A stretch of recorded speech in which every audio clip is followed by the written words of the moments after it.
Oh, friends, it's Romania Black, and we have a lot of comments to go through to start before we do episode 17 of the Apothecary Diaries season 2. And last week was crazy. Last week was wild. Last week, things set in motion. MaoMao's been kidnapped. Suirei's made her move. Jinshi might be Liam Neeson. We'll just have to wait and see. But oh my God. Yeah. Anime Annie in the comments was talking about back in episode like 15 saying that Locken was Liam Neeson. I'm like, well, now it's going to be a battle to see who's going to be more Liam Neeson, Jinshi or Locken.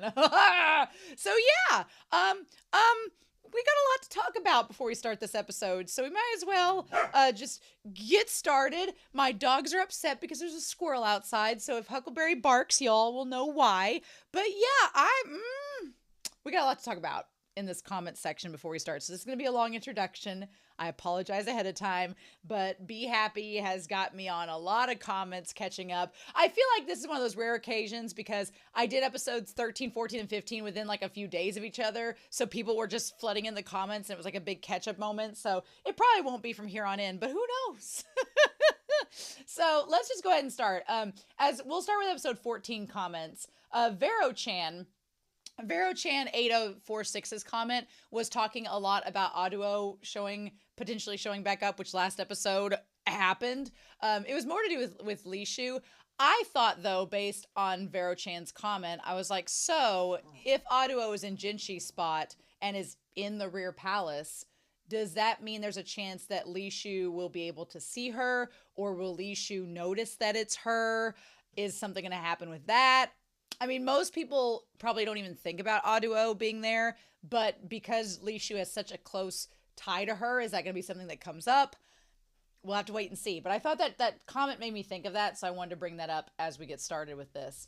Anime Annie had 2 comments, but I want to talk about the one for episode 14 first, saying, Consort Lishu's backstory is definitely very tragic, but I do see a bit of mirroring with her birth mother and MaoMao's birth mother, Fengshen.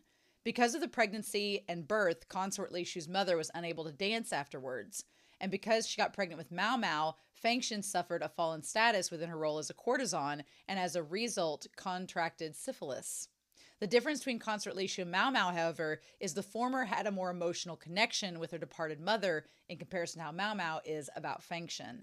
I thought that was really cool to bring up because it's neat when these series make connections within the characters over the series.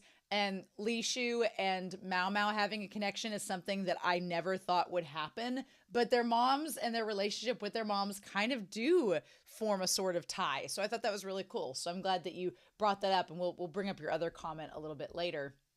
So, okay. We're going to talk about comments a lot in this opening because I've got things I want to go over. But so a lot of people want to talk in episode 15 about Aduo and the birth, and the mod Be Happy has been so nice and kind going through all these comments, but I want to do kind of a case in point. I have 2 comments I want to do first, and then do Anime Annie's comment for episode 15, and then when we get to the end of this whole comment section, we'll kind of talk about all this. But Sarah says for episode 15, I think Aduo's baby birth was a C-section because Loman had to attend to Anshi's birth first, which left Aduo to have complications resulting in the loss of her uterus. So I believe by the time he came back to the C-section, a C-section was needed. In MaoMao's investigation, it said that Loman was kicked out for what happened at the baby's birth and its death later on. And then KFP Hunter 1315 said Loman was exiled officially because of previous mistakes and the death of Aduo's child. Although it was not he who poisoned the child with honey, they just put the blame on him. So there were a lot of comments that talked about this. And then I feel like Anime Annie, who has some literary prowess, they kind of acknowledged for episode 15 putting those 2 comments together and kind of sorting things out this way. In season 1, they state that Loman was pulled away from Lady Aduo's labor to see the Empress Dowager's labor because of the risks of complication after her first birth, the current emperor, since he had to be delivered via C-section. Because of that, I inferred that meant that the current emperor's birth, the brother's birth, was a natural one. Otherwise, a physician would have already had to be present to perform a C-section, potentially before she went into labor. And there's a risk of complications, especially back then, of having a natural birth after previously having a birth via cesarean. So that's a really good point. So Anime Annie points out, logically, we can assume that the brother of the emperor, which is not Jinshi, but the one that died, he was born naturally, because otherwise, why would he have been called out? He would have already been there for the C-section. But we can determine that Jinshi, just like his father, was delivered by C-section. So that's interesting. That's a way to connect. Again, we talk about characters connecting. Jinshi and the emperor, both born through via C-sections. Got that, right?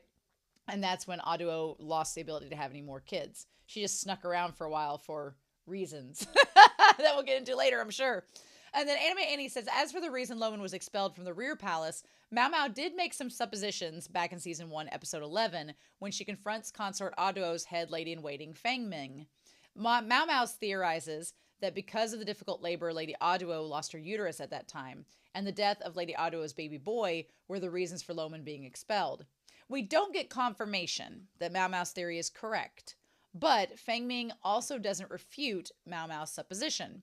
And MaoMao uses this reasoning, that her theories are simply conjecture, to avoid telling consort Gyokyo what might actually be the reasoning behind Loman's removal from the rear palace.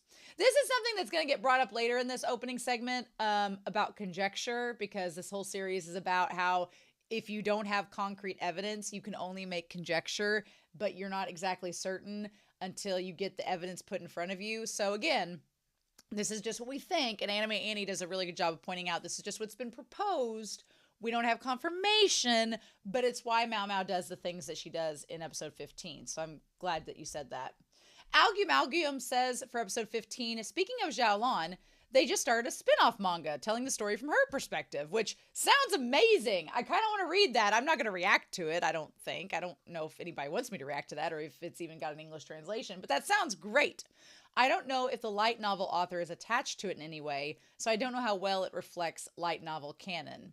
Now, here's the part that kind of turned me off from the reaction idea, though, because if it's not, I don't know if anime manga purist is the right terminology, but if it ain't canon, I'm not too interested in it. Now, like the Chibi series from season 1 was really cute, right? So that one's a different story.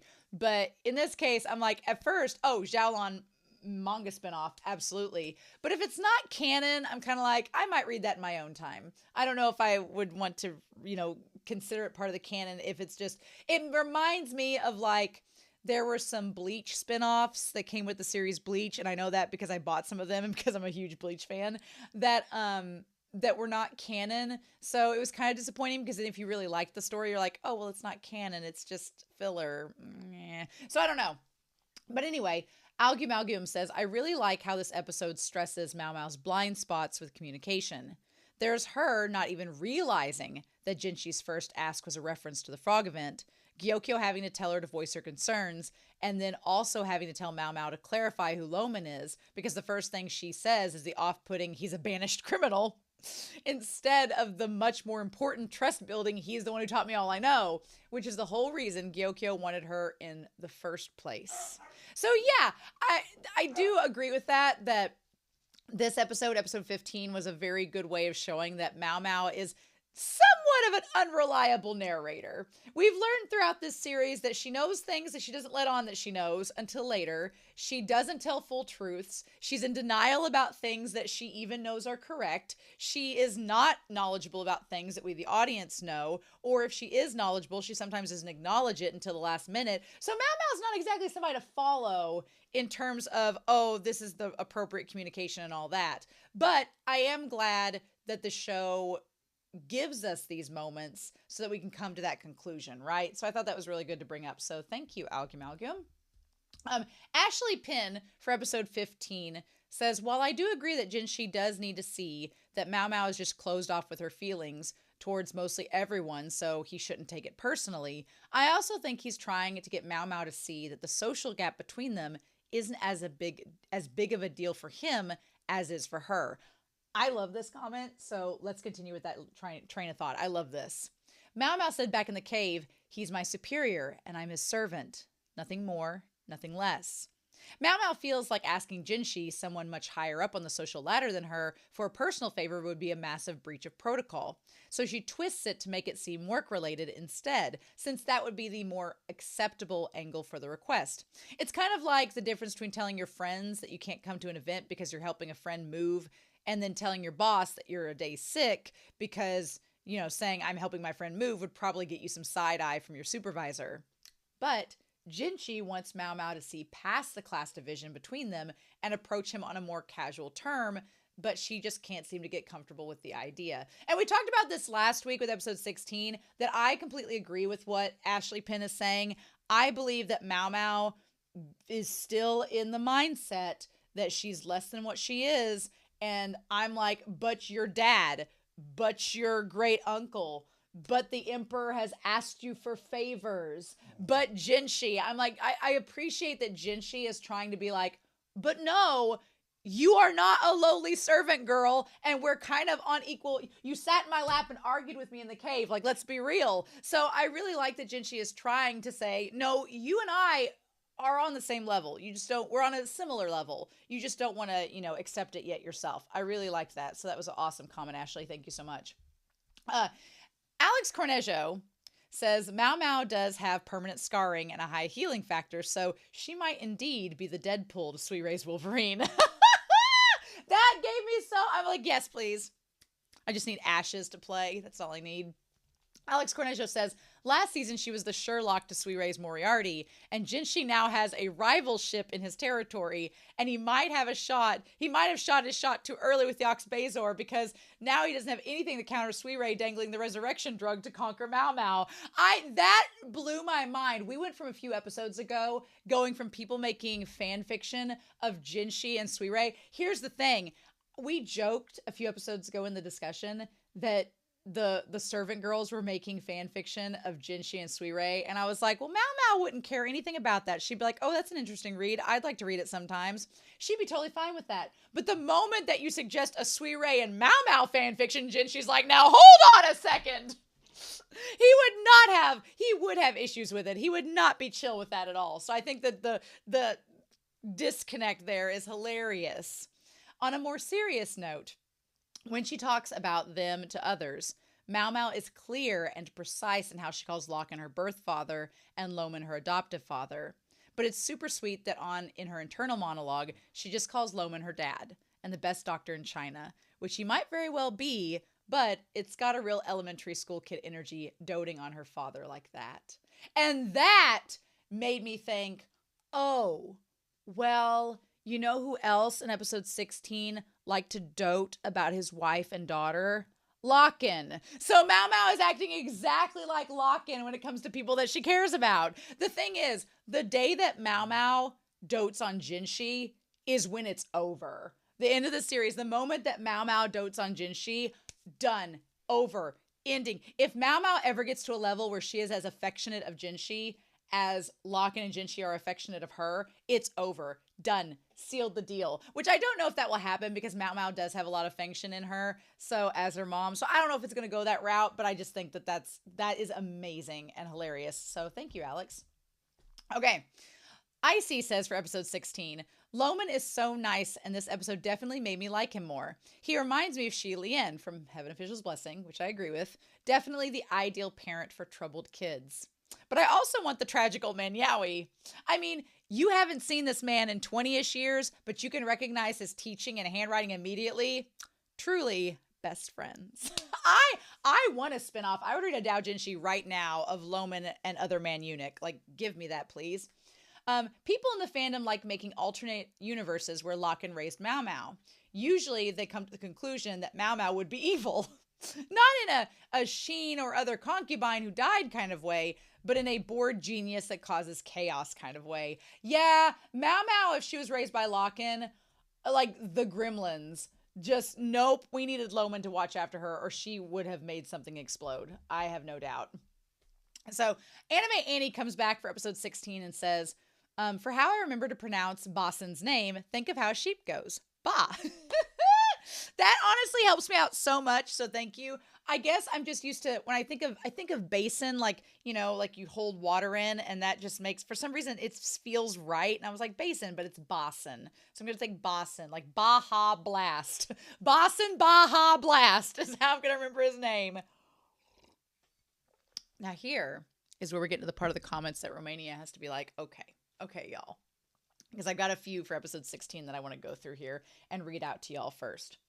Anime Annie says, you are correct that the show has not made the distinction of if the three sisters at the Jade Pavilion are from a family of noble standing. Because that was something I questioned, because people were trying to tell me in the comments that Xiaolon could not be someone to work in Gyokyo's palace because she's not of noble standing. And I was like, well, we don't know if the others are. And Anime Annie is kind of backing me up here, saying we do know with Haku, the eldest, slip up on calling Consort Gyokyo by just her name and with no title, that they are very close to Consort Gyokyo. So for all we know, they could have just came from the same town or were childhood friends. Aduo and the Emperor were childhood friends, but she's not necessarily nobility. I think she was like a wet nurse's daughter. So you can't, if there's no evidence, we can't say that things are or are not. We can just make conjecture, which is going to happen here with Be Happy's comment where they did some corrections. Suirei was not working in Jinshi's house, which I was like, that's what I thought. She was a court lady in the inner court, and Jinshi's house happens to be in there too, and he has responsibilities in the inner court. It's where the military trains, which is the connection to Locken, and him being there too, where the storages and the medicines are as well in season 1, core 2. So the fact that Jinshi never saw Suirei directly in there isn't impossible, as it's a huge place. And I was like, yes, that's what I thought as well. But then we get into a couple of these comments that I'm like,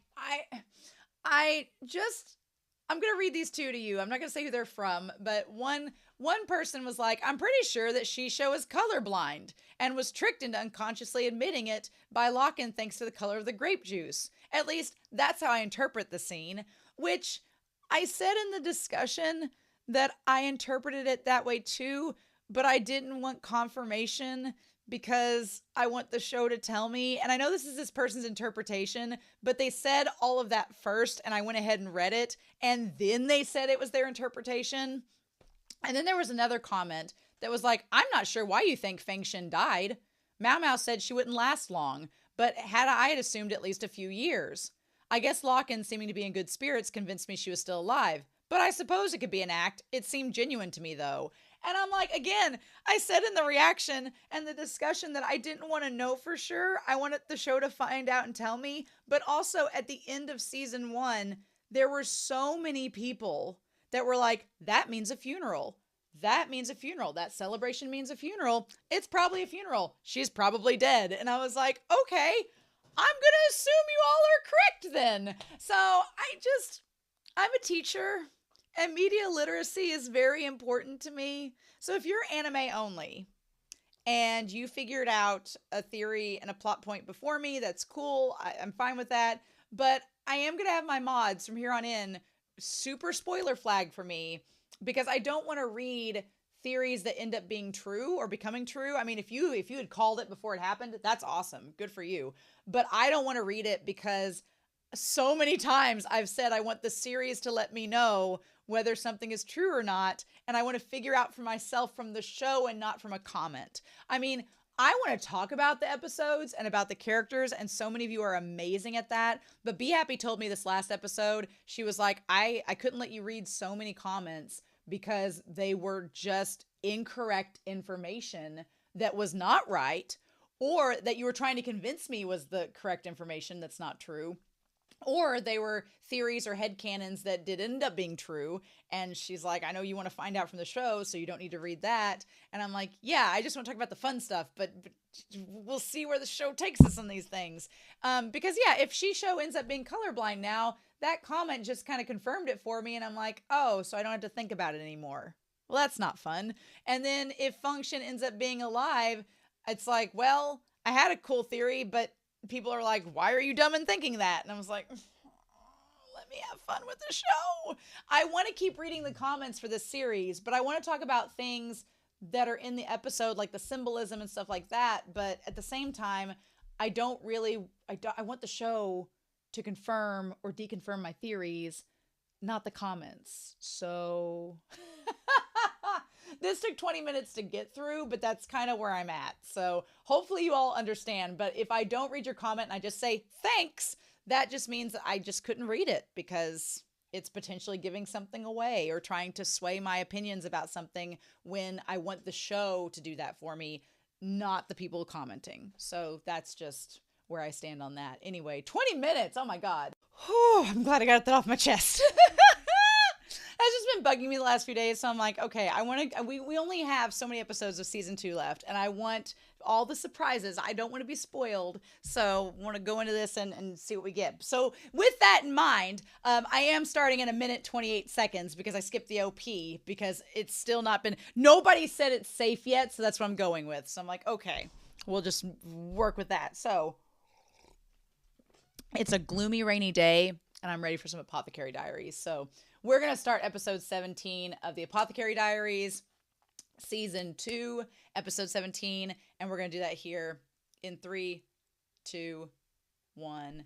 And I'll see you all on, get me them subtitles on the other side.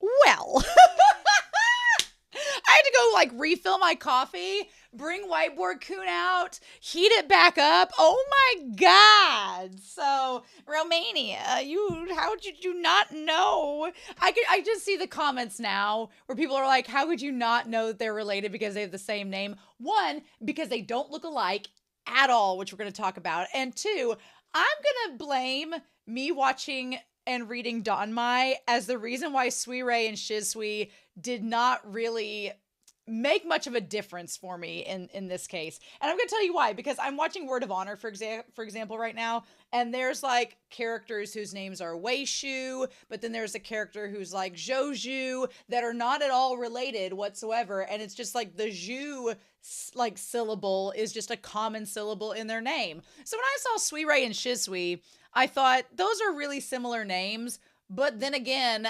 Jinshi, Anshi, but they're related. I really thought it was just like a common nomenclature and it was just kind of a cultural thing. And I was like, okay, well, the Sui title is just, because there's also Sui Rin. There's Sui Rin. And are we saying Suirei and Shisui are related to Sui Rin?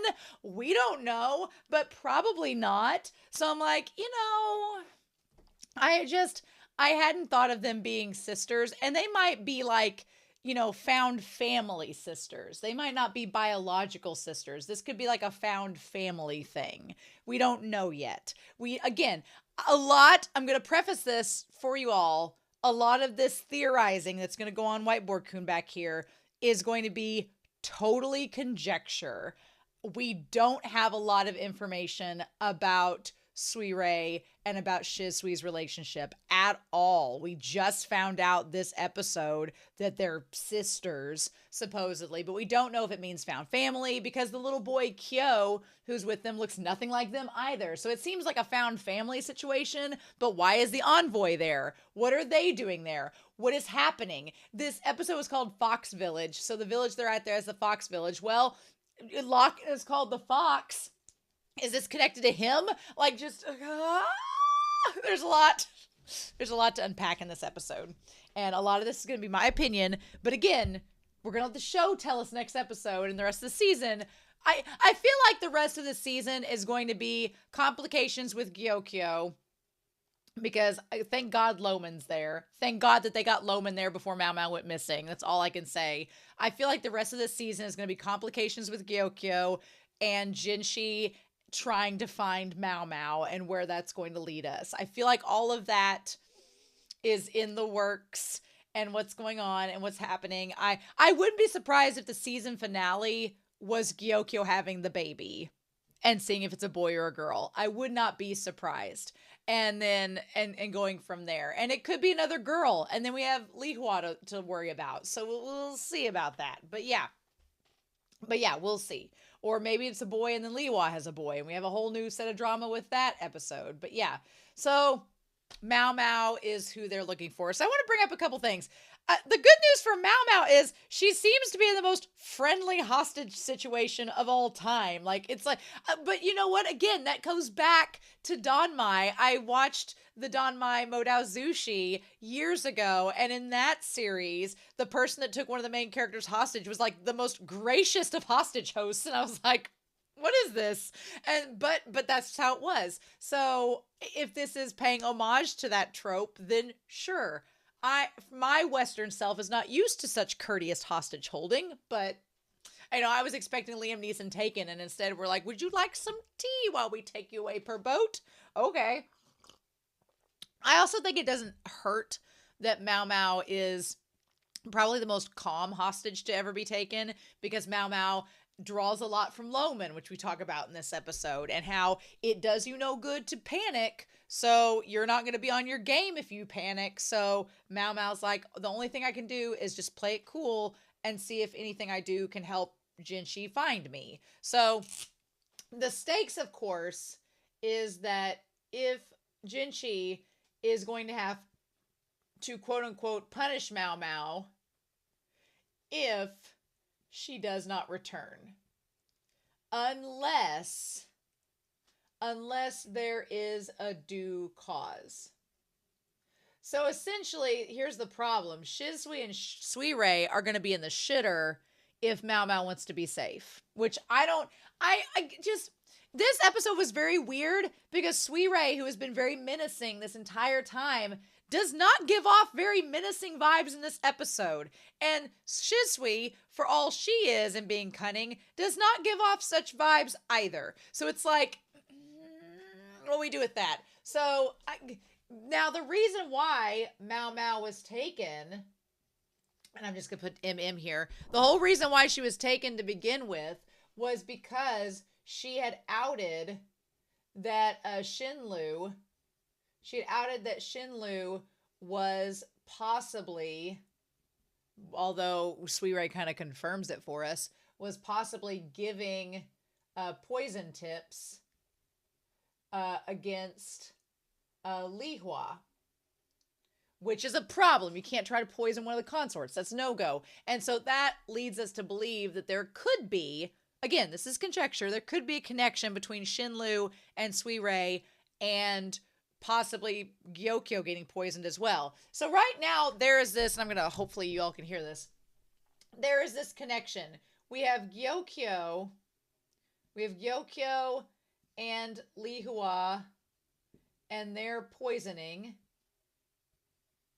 And that could be attributed to, and I know you all can't see this, so I'm going to back up here. So that could be attributed in some way to possibly Shinlu and Suirei giving out the secrets. Because if we remember correctly, I think Suirei was around the time that some of the eunuchs, aka, or the military men, I can't remember which one, the military men back in season 1, they were getting poisoned, and there was somebody that had blue hair and blue eyes that was responsible for poisoning them. I think it was Suirei. I think Suirei was doing some experimental poisoning on the military guys that Jinshi ended up knowing, and that was all experimental to figure out what poisons were poisoning them so that they could use that information to try to poison Gyokyo and Li Hua. Possibly. Now, we also saw in this village, there are the envoys, but there's also Shisui.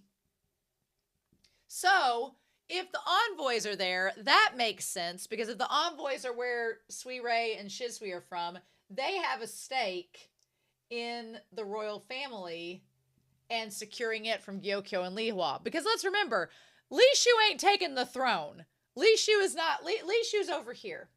Li Shu, not taking the throne. Emperor's not interested. Good for her. She's not a thing here. But here's the kicker.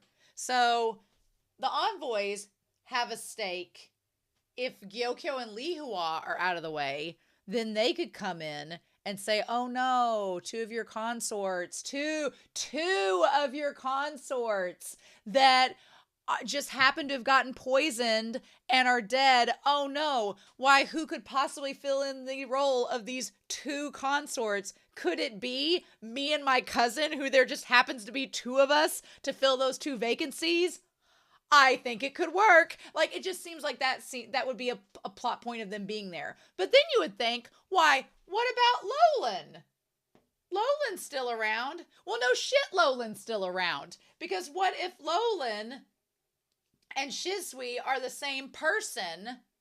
Then, in that case, well, that would work out for everyone. If Gyokyo and Lihua are gone, you have the envoys to swoop in. You have Lolan to stay there. Those three, if they're all working together, could monopolize the royal family. And then you have Lishu over here, who's just, they could boot her out and then be there with the emperor.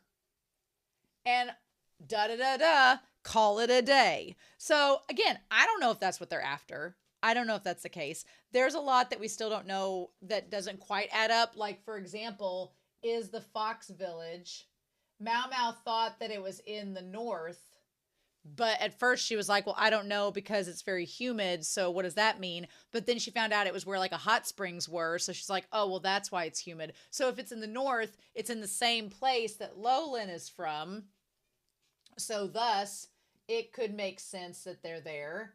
But then the big question is, if Lolan and Shisui are sisters, how does that work with Shisho? I mean, Shisho, Shisui, Suirei, we're not that far off. But what does that mean? How does that work out? What are the stakes here? Now, we know about Lolan. Well, we know about Shisui. Shisui likes the Empress, Dowager, and thinks that she's doing good things. So there is a stake if Shisui's like, I want to be an empress like her, so I need to be with her son. That would kind of make sense.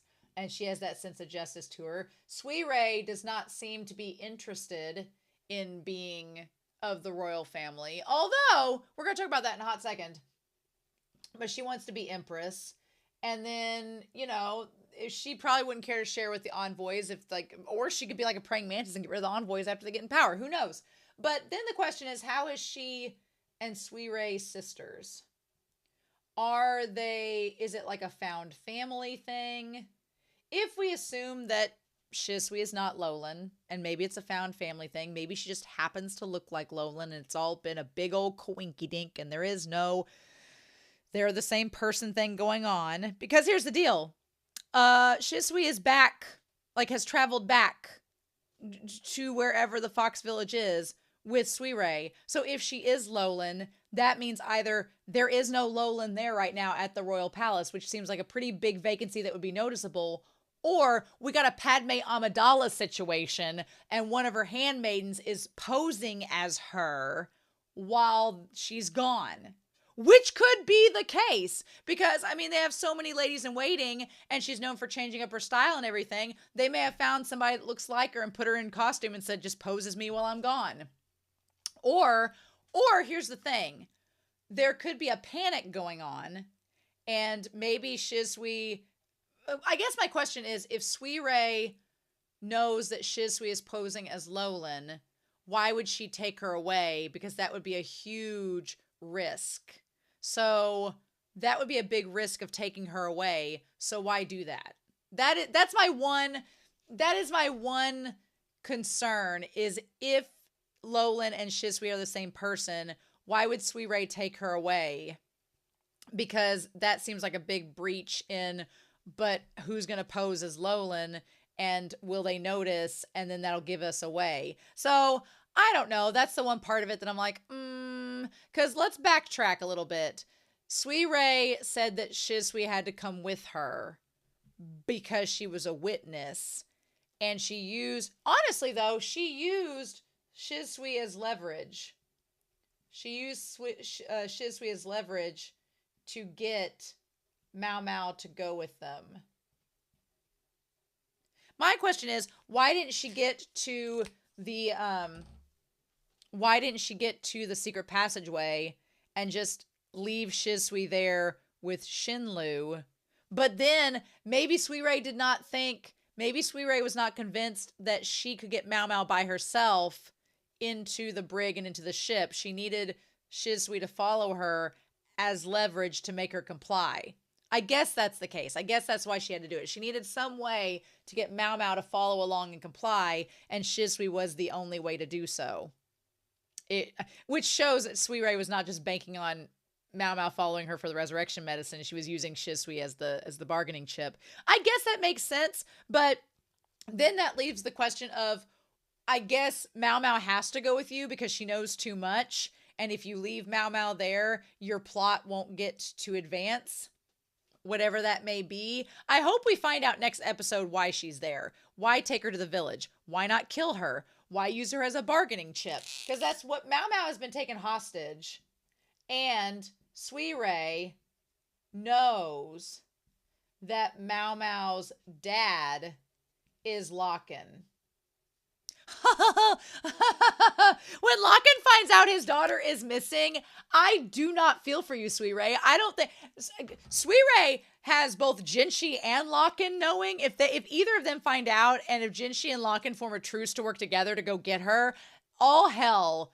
Good luck with that, Suirei. Good luck with that. But it's like trying to figure out why would she hold MaoMao hostage. We know Locken and Shisho have not a great relationship. So is it to try to hold something over him from Shisho because Shisho's connected to Lolan, who could be Shisui, and that would be the connection? Is Shisho Suirei's dad? Because I thought that Suirei was the old emperor's daughter, is what I thought. That's what I thought. But if she's sisters with Shisui, does that mean that Shisui could be the old emperor's daughter? Because that's kind of like a little incest sort of thing, which I know royal families did it all the time, so it shouldn't be surprising. But I don't know. I don't know what that does now. I don't know Suirei and Shisui's family tree. Are they Shisho's daughters? Are they not? Do they have the same mom?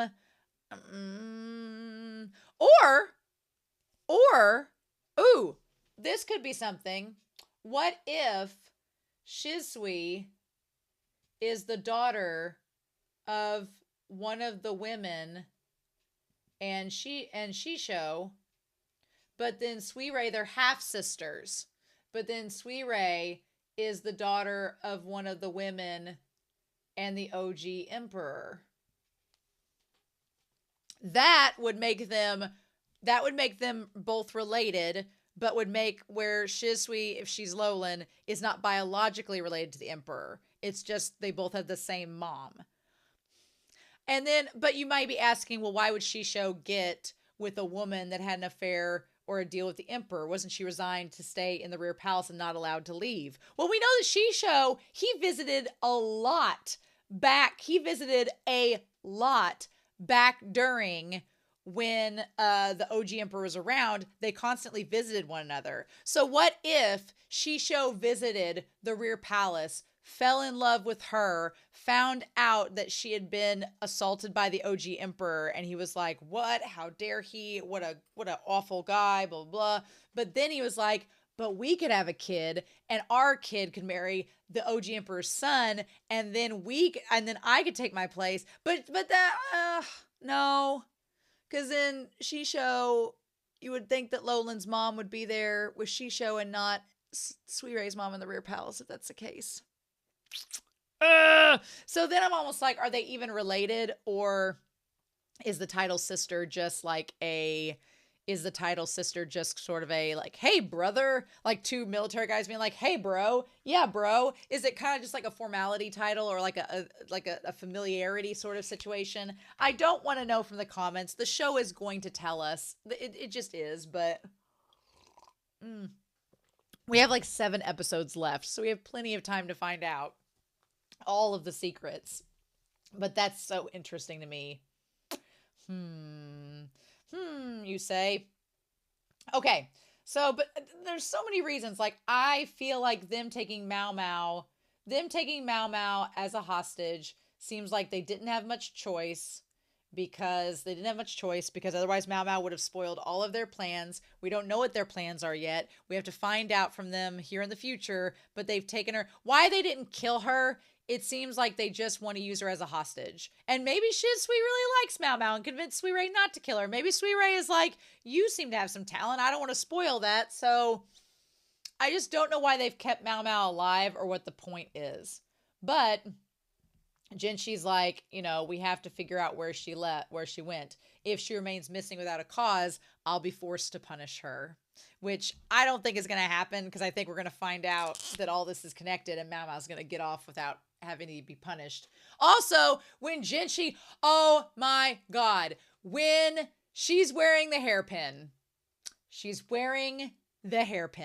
and Jinshi said, when I see you at the hairpin, I will let you know. Oh, they are setting this up. So Jinshi right now believes that, and my marker's about gone here, that he has to pose as a eunuch right now to figure things out. Because as of right now, because he's hidden his face, we believe Shisho does not know that Jinshi is the eunuch that is also the crown prince. But also Suirei and Shisui do not know. They just think he's Jinshi the eunuch. And Suirei, well, Shisui had been trying to find out, be like, MaoMao, do you like Jinshi? And MaoMao was like, what? No. But if Jinshi shows up to get her, Shisui's going to be like, yeah, you don't know if he likes you or not? Okay. So, yeah. But he has to pose as the eunuch. My theory is he's going to stay in that role, and then he's going to get Locken involved because he can. Meanwhile, Loman is going to stay over here and help Gyokyo with whatever is ailing her, and he's going to trust Jinshi is going to go get her, and he'll be like, all right, young man, go do it. We'll talk about Loman. But they're both going to go to the Fox Village to get her, to get MaoMao, and this whole thing's going to come to a head in the village where Locken's likeness is from. And then at that point, he's going to see MaoMao. And when it's all going to come to head, where Suirei and Shisui and the envoys are all involved, he's going to reveal, well, and he may not do it in front of them. He may keep himself as Jinshi during all of that.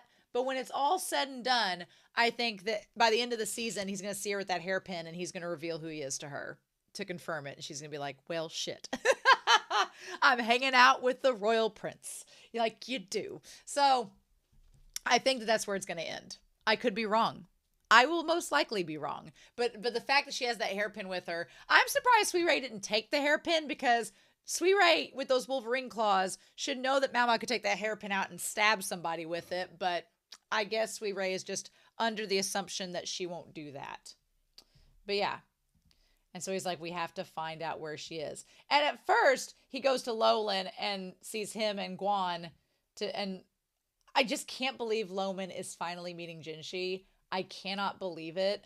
But the circumstance in which he's meeting him, I had always wanted Jinshi to go back to Loman's little shop to meet him and see him there. And that's how I had imagined it. But this is not how I thought it would go. And Loman, meanwhile, here's the thing. Loman is insanely intelligent. I'm sure Loman has made many assumptions in this encounter with Jinshi about who Jinshi is. Loman may have already figured out that he's the crown prince, for all we know. He may have already figured it out. But Loman is never going to say that until he has evidence. Because Loman has been through the ringer. He had his legs broken. He was exiled. Loman's like, I've learned my lesson. I'm not saying any conjecture until I have solid evidence.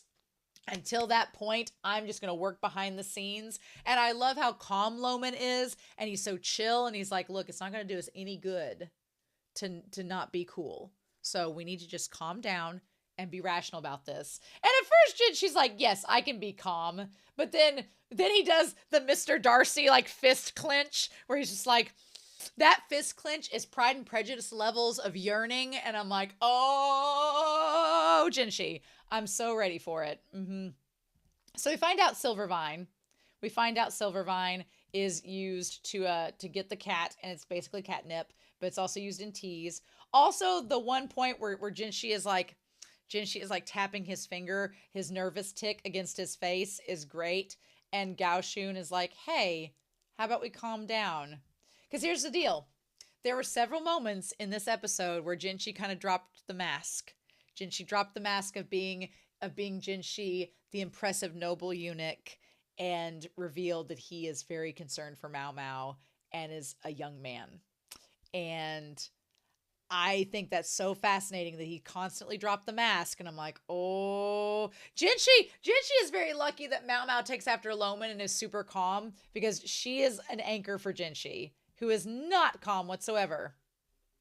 So the cat ends up, we find out the cat came with Shisui at the beginning of season 2. Now, whether or not she was coming in to that palace or not. Also, here's a thing as well. Honestly, what if Shisui and Lolan are twins? There's cousin envoys that look similar. What if they're twins? And that's it. And Shisui came to investigate, and Lolan's there as something else. I don't know. I'm making all sorts of kinds of conjecture now. So yeah. So they go there, find the catnip. And he's like, I'm afraid I meant the cat, but I could find my daughter as well. I also love Jinshi looking at Loman after he says, I may also be able to find my daughter, because Jinshi knows that Locken is MaoMao's biological father. But the fact that Loman calls her his daughter it's all these family trees, and everybody knowing all of these family trees is so interesting. I feel like Jinshi has met both of MaoMao's dads at this point.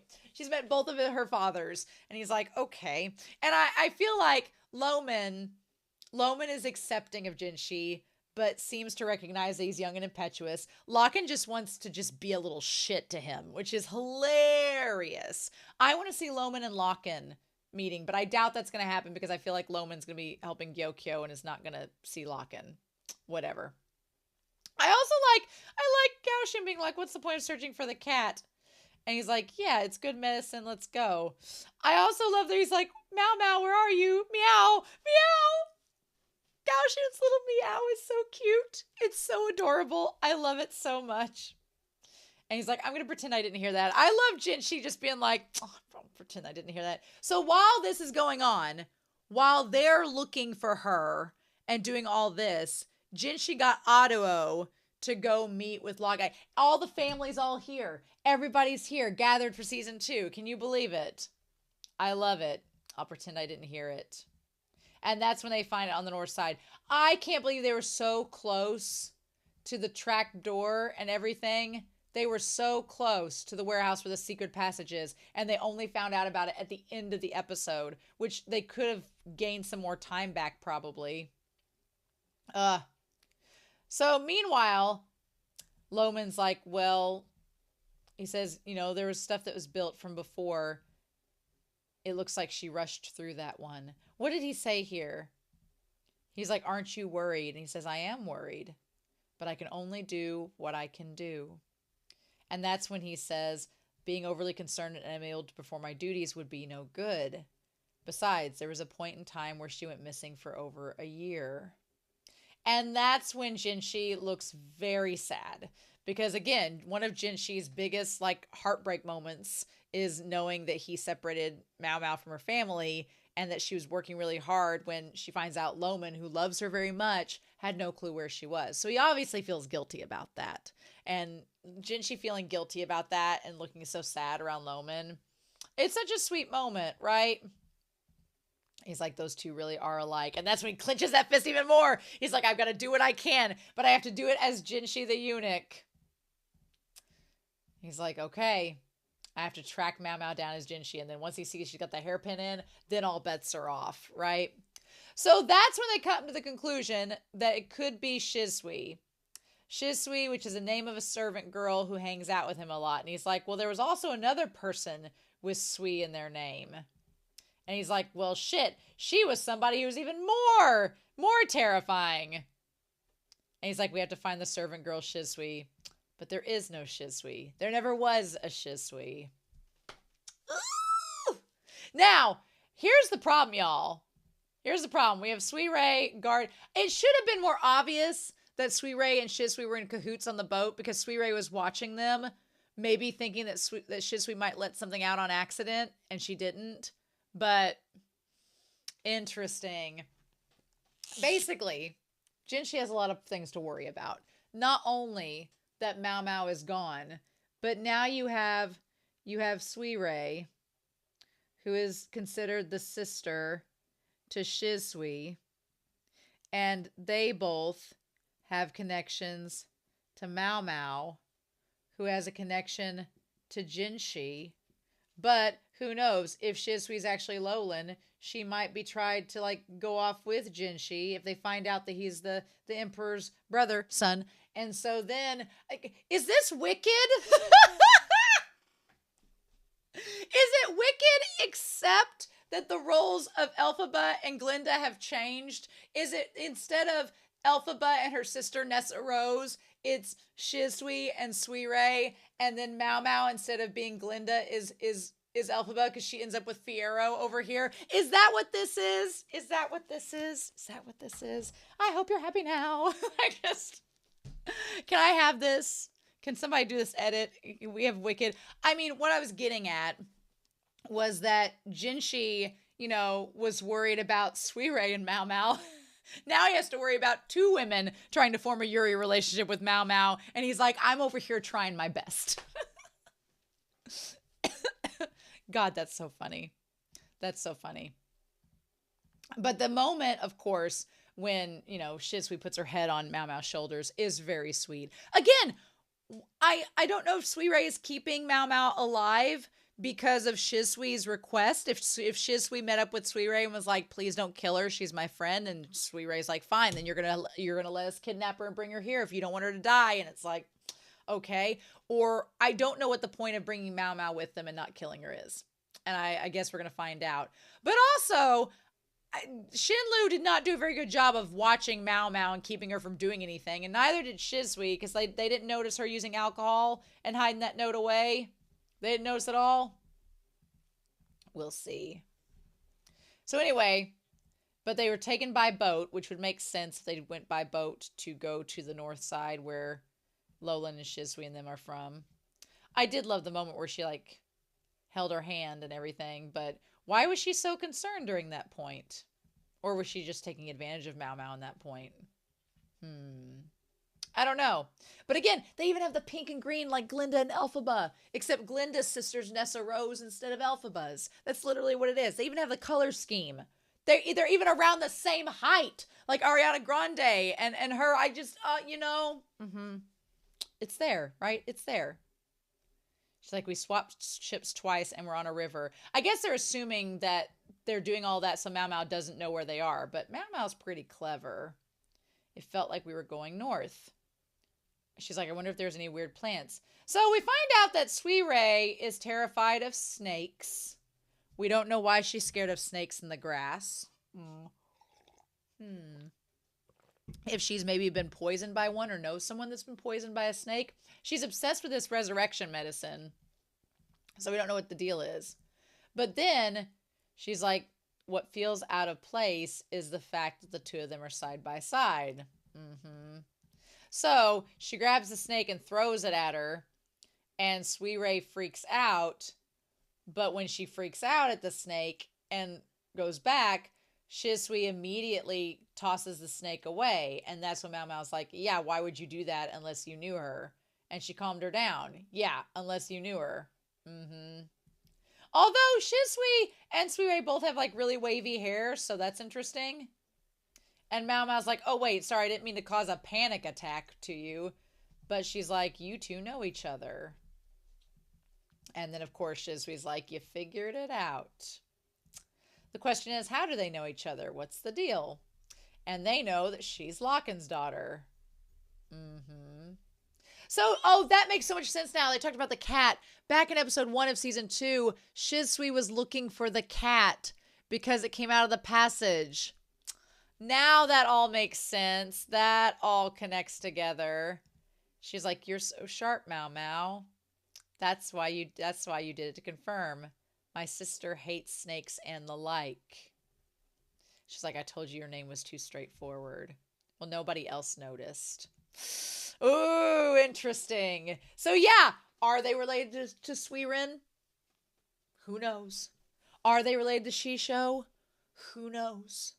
Are they biological sisters, or are they just found family sisters? We'll find out maybe in the next episodes to come. But yeah, that solved another mystery. She was trying to get in touch with Suirei, who was working as the eunuch. Yeah. She's like, did I fail as a spy? So yeah. MaoMao's like, are they trying to use me as a bargaining chip? I like that she says against that man, which that man's going to be pissed when he finds out she's gone. And she's like, if so, she's like, this could end really badly. Yeah, MaoMao's like, I don't want Lock-in to come after me. That sounds like it's going to be a bad deal. So then they cut her free and they have her walk with them. They're like, I guess there's no point in her running away. She'd be by herself. She's like, could Shisui be? I mean, could she be Lolan? That's the question. I think she still is. But the whole thing with Suirei makes this a lot more complicated now. Because if she is... And the problem is, did Shisho have blue hair when he was younger and it's now turned gray? That would answer the question. But I don't know. I mean, it would make it to where Suirei would be his daughter instead of the OG emperors, but I don't know. Or we don't know the exact timeline because the emperor lived to be so old and was a creepy pervert for such a long time. What if the OG emperor got with the woman that is elderly in the clinic, the one that tried to set up the ghost story? Oh my god, now the ghost story makes sense because Shisui was there. Shisui was there watching over it too. And if she's part of this... Oh! So what if the woman at the clinic that was part of the ghost story, let's say that, she had a daughter, okay? The daughter went out of the palace with a doctor, right?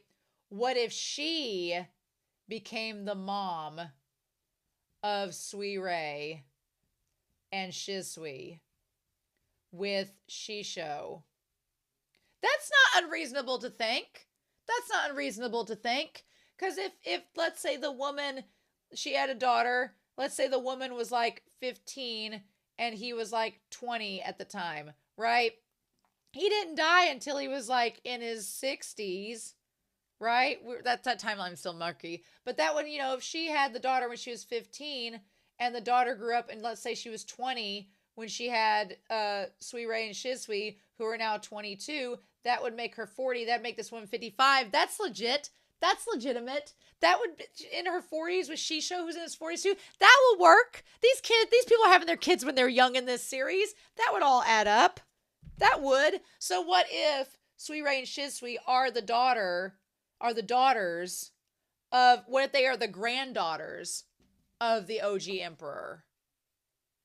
What if that's the case? I mean, that's still a little bit of incest, but not unheard of by royal standards.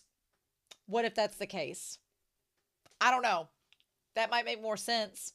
But does Shisho know? What about, how did Suirei get all the scars on her? Was that acceptable? Would he be okay with his daughter going there and doing all of this? I don't know. I just, looking at Suirei and Shisui, they look nothing alike. Their face shapes are not the same. Their eye shapes, their eyebrows. The only thing similar to them is they have curly hair. That is literally it. So I don't understand what exactly is going on. But I guess we'll see. So yeah, this village, I don't know, this village kind of had similar architecture as the north, like the black roofs with the red lanterns. That all looks very much like Shisho's city because they have the same kind of architecture. So I'm guessing they're in the north at that as well. But yeah, what is this military fort with the onsen? So yeah, and then she's like, oh, the hot spring resort, which would make sense why the envoy is there. They want to go chill out in the hot springs, but also converse with Shisho and them. So as they're walking, she looks up and she thinks she sees the envoy. I mean, let's be real. let's be real for a hot second. How many other blondes are walking around in this world? If you think you saw the envoy, I'm pretty sure you saw the envoy and you saw the person that she was with because he had the hat. So they run into this little kid that looks like a little fox. His little hair sticks out like little fox tufts. Kyo, who's super cute. I love this. MaoMao calls him a little shit, and she's like, I'll beat the crap out of you, you little shit. We don't know who he is, right? But he knows Suirei and Shisui. They all look different, but they all seem like they come from the same house. I never thought I'd see you two again. But maybe these girls are, maybe these women are, what if they're not even Shishui's daughter? What if they're women that are just maids that work in the house with this kid, and Shisui hired them to go undercover and pose as the consort? Are you here for the festival? Is that why you're back? Maybe, but what is the case? If they know, did you get a lantern for the festival? I wonder if there's any good ones left. Like, they're so cavalier about all this. They're just nonchalant. Like, hey, if you're doing this espionage, but we got the lantern festival. Like, we're possibly doing a conspiracy against the crown, but there's a festival, so I guess put that on hold. What? Oh my. Oh my, oh my. So yeah, meanwhile, they're getting ready to go in. We see this giant mansion that looks, they say it's an inn, but I'm like, is it an inn, MaoMao? Or is it Shishui's like second home? We don't know. She thinks it's an inn, but I don't know if we can trust MaoMao in this case. Because then there's the vendor there that looks like he was with the envoy. And Suirei kind of calls her out for thinking that. Do you know about them? I had a lot of work to do after my resurrection. But why was she resurrected? What was she there in the first place? What was going on? And MaoMao's like, I wish I could understand. There's no rest for the dead. But what's going on? I want to know things. Damn it. And so he says big sis. And Shisui grabs her and takes her with him. So Kyo recognizes them as sisters too. So what is it?